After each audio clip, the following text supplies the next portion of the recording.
Jordan, how are you doing, buddy? I'm doing fantastic, man. I'm doing fantastic. And I'm approaching this new year exactly like you said. Like, it doesn't matter how good or how bad you did. We're all starting a new race, and we're all back in the stirrups. And what do they call it? No, we're in the starting block. We're all in the starting block, right? The stirrups is for horses. We're all in the starting blocks, right? It don't matter how good or how bad you did. It don't matter how much you freaking hate yourself or how much you love yourself. We're all starting at day one. And that's the way I'm really approaching it. And I've been approaching it for the last week, 2 weeks. And it can be daunting if you've had a good year and you feel like you had a good year and then maybe you didn't get the results that you wanted or whatever.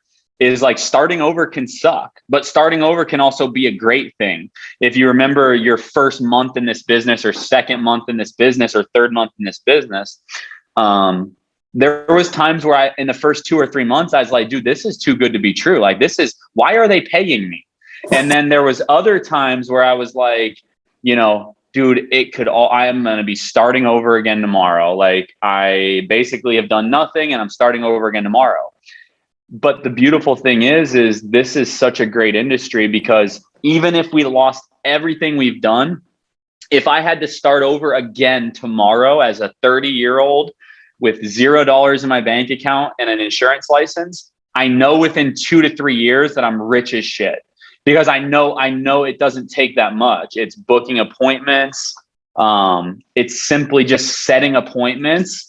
And 90% of this they say 90% is the phones, but I truly believe 90% is the phones and showing up.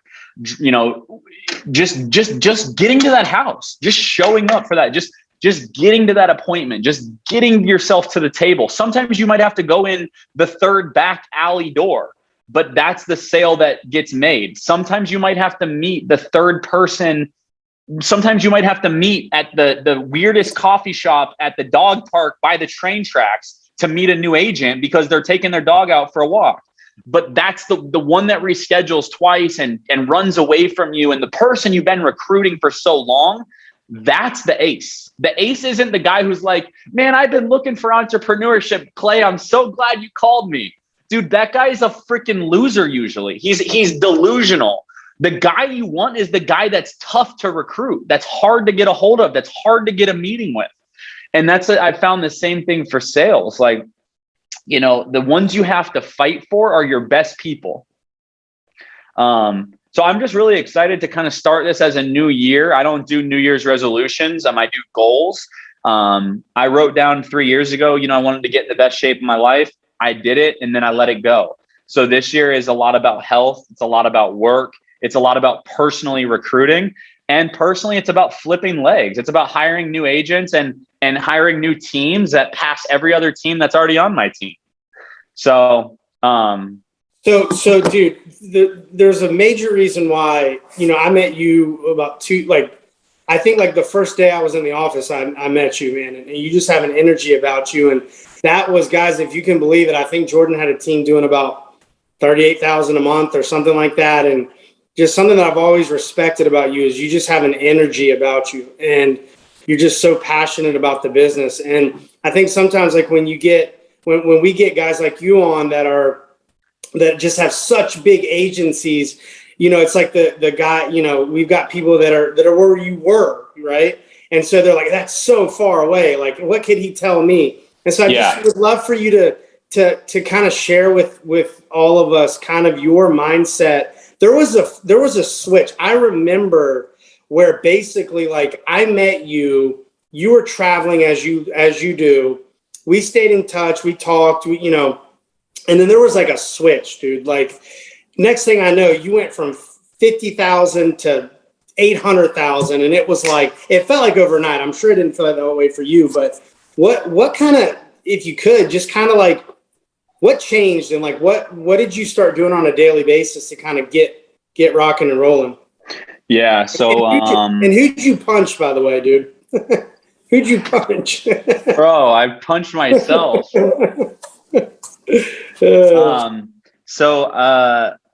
Guys, well, first off, for every single one of you on here, I wanted to write down a couple of things. Do you guys have any questions or anything that I need to write down that you want me to hit specifically before I dive into that? Because we only have 15 minutes. So is there anything that you want to blurt out real quick that I can hit on, or do you want me just to roll? Not you, not you, Clay. Not you, Clay. Yeah, if anyone has any questions, go ahead. I just want to jot some things down if you have any. Roll it. Roll it. Okay. Okay.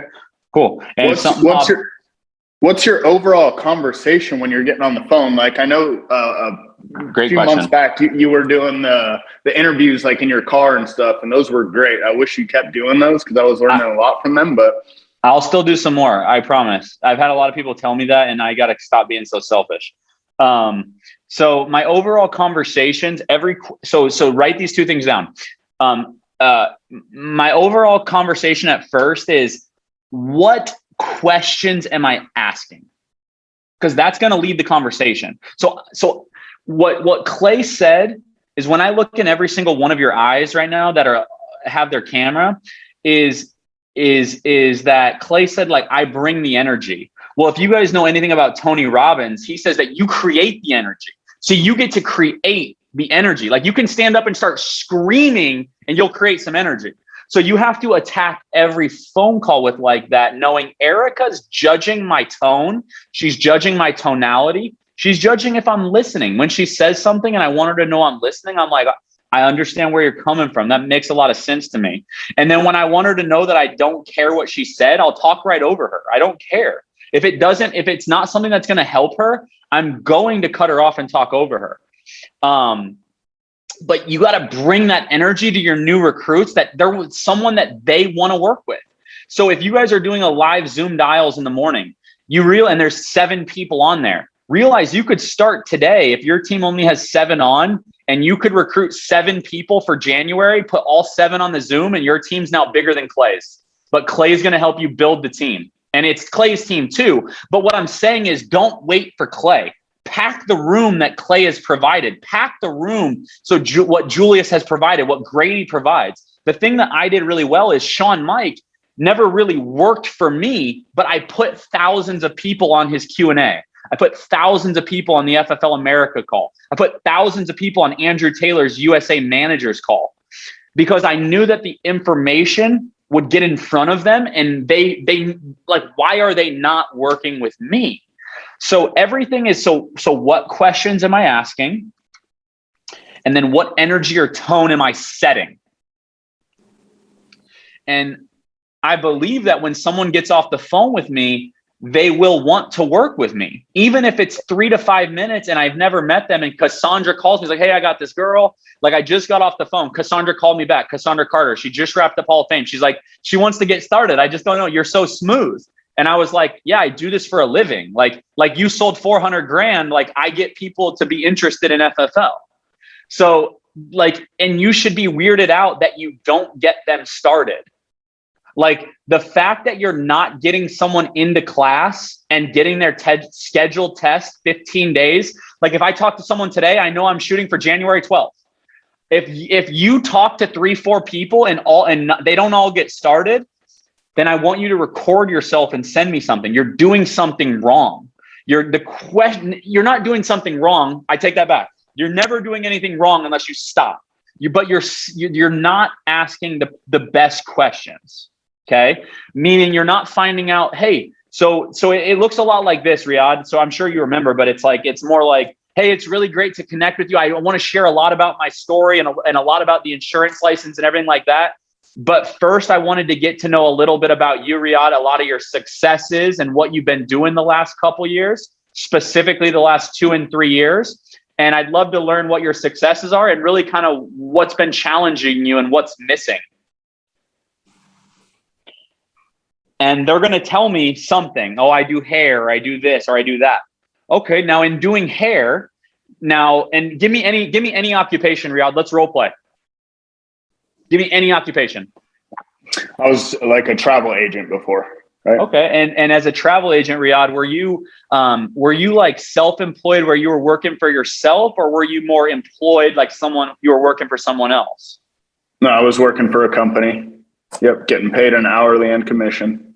How long were you there? How many years? About 6.5. Okay. So I'm sure you learned a ton. Was it Quite a just bit. and then I cut him off, right? I know he's going to say yes, but I cut him off. What was missing? What was missing over there? So it's assumptive. So what was missing? Was it that you just weren't in charge, or they were telling you where to be, or were you capped income wise? Pretty much capped. I didn't see growth. From personally or professionally, or a little bit of both? Both. Got it. Okay. What would that look like to you? Like personally, obviously that's great. But one thing I want to be direct with you, Riyadh, is a lot of insurance companies have it backwards, meaning they're like friends first. And not that that's wrong, but they'll make you make a list of friends and family, stuff like that. And we're very much the opposite, Riyadh. I want to be clear. We're business first. We're friends like fourth or fifth. Is that okay with you? Absolutely. Okay. I'm here to make money. I just want to be direct with you. I don't want to, we're business first, which allows us to really hold each other accountable, and make more money and work hard, So that's kind of where I'm leading them from that standpoint. And then a question that I ask a lot is, what would crazy success look like to you? So say I'm finding out that he wants to be full-time. Obviously, Riyadh, you said you were employed. You didn't own it. You had a cap on your income.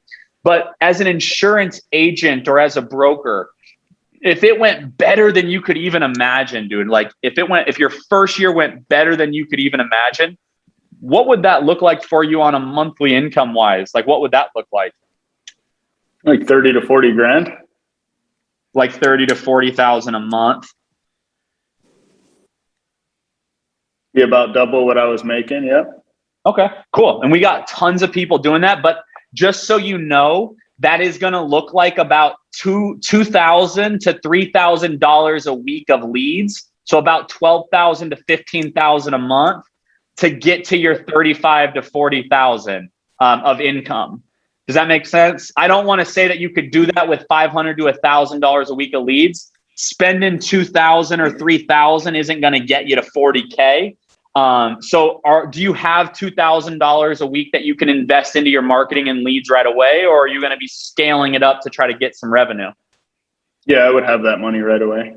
Okay, perfect. Well, the good news is you only buy leads with your own money once, and everything else is used with commissions. What's the most you could do for leads and marketing day one? Probably 1,500. 1,500? Mm-hmm. Okay. If you did 2,000, Riyadh, and we gave you another $1,000 of leads to start out, would you be able to do 2,000 to start with your marketing budget for leads? Sounds like a no-brainer. Yeah, I think so too. I just think 3,000. I think that's going to give you a lot of names and numbers, and you're going to be playing with house money a lot faster. But we'll get to that when we'll get to that bridge when we cross it.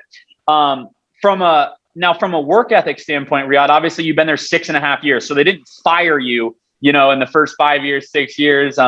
But if we got you to the point where you're earning 30 to 40,000 a month, spending 12 or spending 15, what is that? What are you not willing to do? Like hours wise, travel wise, like obviously it will be legal, but what are you not willing to do?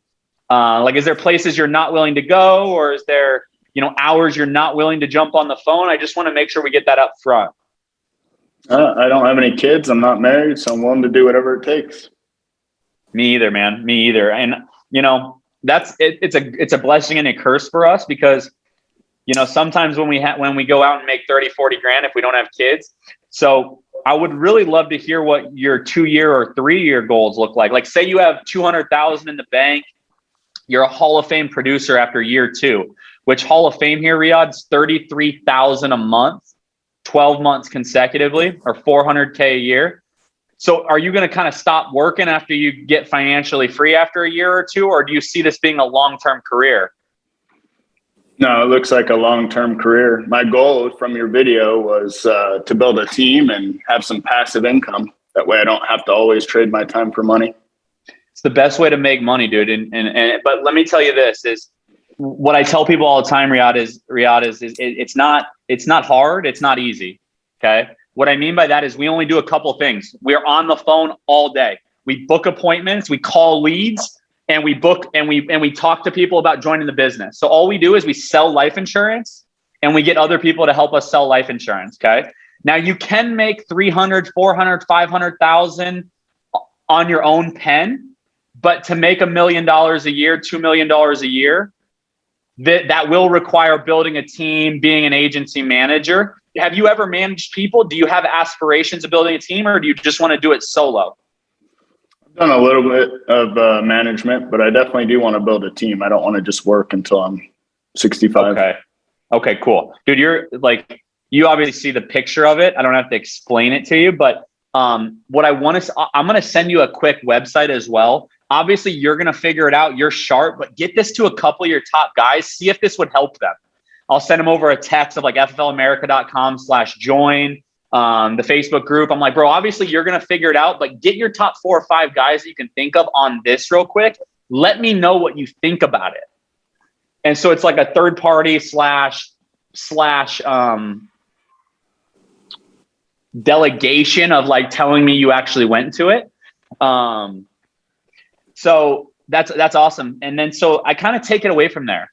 I'm like, 300, 400 grand is great, but this is an advanced business, dude. So you are going to have to keep working. Like the first year and a half, they're going to give you 75% of the money. So what I mean by that is if you go out today and you collect $100, you're not only going to get $100 of commission, you're going to get 900. That 900 is to invest back into your business, into more leads to grow your agency. Okay. You said you've never been a business owner before, right? So is it fair that some things that I teach you and tell you are sometimes going to sound a little bit backwards? I need you to trust me. Okay. I'm not going to run you off the road. We make money together. I'm never going to make money off you, but some things I tell you are going to sound backwards. For the first year to year and a half, I just need you to trust me. Okay. It's going to be a little uncomfortable, but I promise you, bro, I got your back. Sounds good. Cool. Okay. fflamerica.com/join. Get that to a couple of your top guys. We have a call coming up in 10 minutes.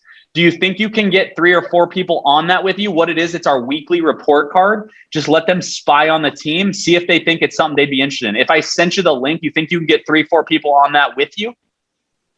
Yeah, I can try. You can try, or you can definitely be on. I'll definitely be on. Perfect. I don't know about them.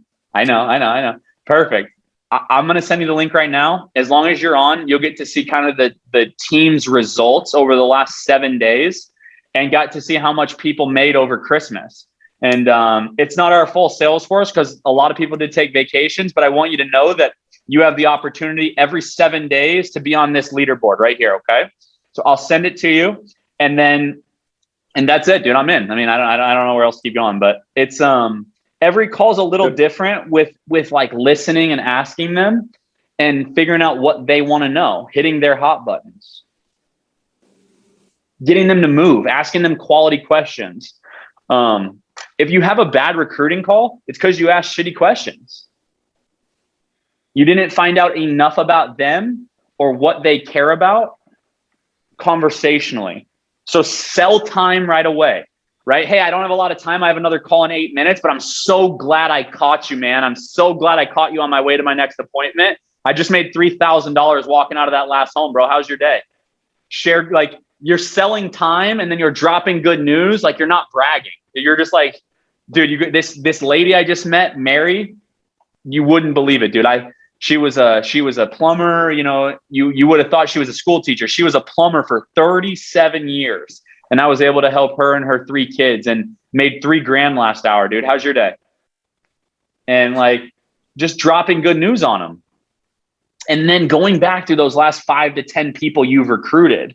So you're going to have 5 to 10 people you're recruiting every day, every week. And then you're also going to have 10 to 20 people who, what I call on the fence. And you're going to keep sharing good news with these 15, 20, 25, 30 people. I haven't hit this guy back yet today, but I got a text message from a guy that I've been recruiting. Okay, he goes, Hey, Jordan, I'm absolutely sick of busting my ass every day. I'm ready to get serious about family first. Give me a call tomorrow if you have some free time. Thanks, brother.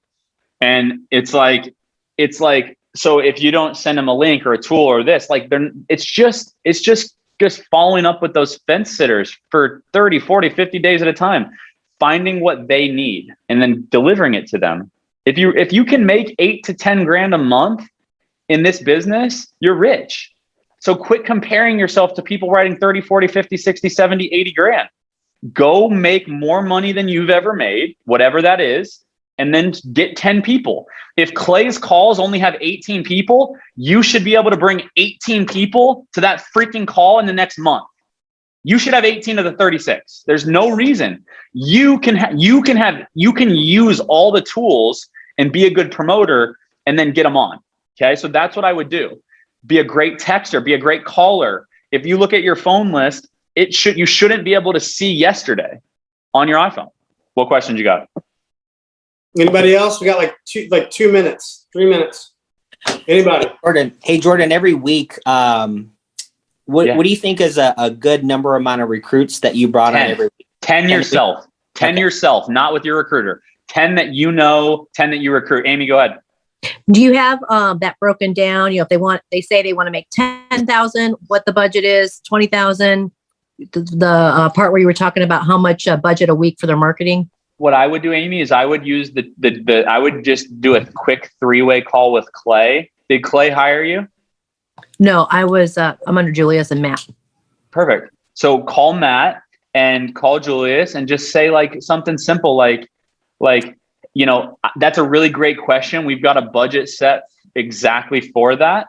But give them, what I would say, Amy, is give them a realistic expectation where you're not saying like 1,000 is going to make you 50. Just be like, hey, that makes a lot of sense. I did that last month. Or if they're way off, be like, but then use the triangle of trust where it's not Amy telling them everything. It's an extra person. 3-minute call, boom, boom, boom, go. We got 2 minutes. Anybody? Hit them. So I would call Clay like this. I'd be like, ring, ring, ring, ring, ring, ring, ring. I'd be like, hey, Clay, I know you're super busy, man. I'm glad I got you. I've got my friend Erica on the phone with you. She's brand new, looking at getting started with us. She's worked in a lot of businesses. She's been a recruiter. She wants to hit the ground running fast. So I know you're going to your next appointment. Can you just kind of I wanted to introduce you. Can you guys get to know each other, but can you make the main focus be about kind of lead strategy? I think that would really help her out. And I lead the 3-way call. Excellent. Thank you. Yep. You're welcome. One more. Don't be bad. I want you guys to invite one extra person on this next call, just to spy on it. Hey, do me a favor, spy on what I'm doing. I think you'd be really good at it. If you think it's terrible and you won't want to do it after this, no hard feelings, but can you at least spy on this for an hour and see what we did over Christmas? When most people are going bankrupt in Christmas, our team made $500,000 in a week. It may or may not be for you. Who do you know? Hey, it may or may not be for you. Who do you know? It may or may not be for you. Who do you know? Hey, you're obviously killing it. It may or may not be for you, but I know you know a lot of people. Who's looking for a career? Who's looking for a job? Who's looking for sales? Who's looking for a licensed career? Who's looking for a licensed career regulated by the state of Florida? I am. I used to drive Uber. Nobody else? All right, Jordan. Hey, listen, man, I really appreciate you pouring in. I'll see you guys on that next call. I'll see you guys on that next call. Get one new person invited on that call to spy on our Christmas money-making activities. I'll see you guys on there, okay? Awesome, guys. Awesome, Thank you. Jordan.